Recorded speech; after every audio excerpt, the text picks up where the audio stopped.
Саламатсыздар, урматтуу достор, урматтуу туугандар.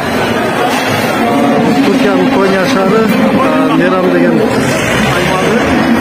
Бул жерде жетишпөдөн жабыркагандарга жардам чогултуу иши жүрүп атат.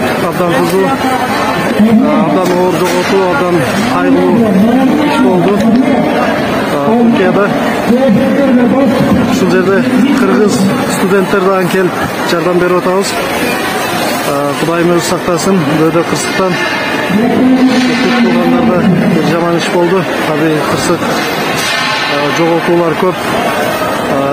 Ушу кыштын суугунда суукка үшүп үйсүз калгандар да көп. Эч кимдин башына салбасын.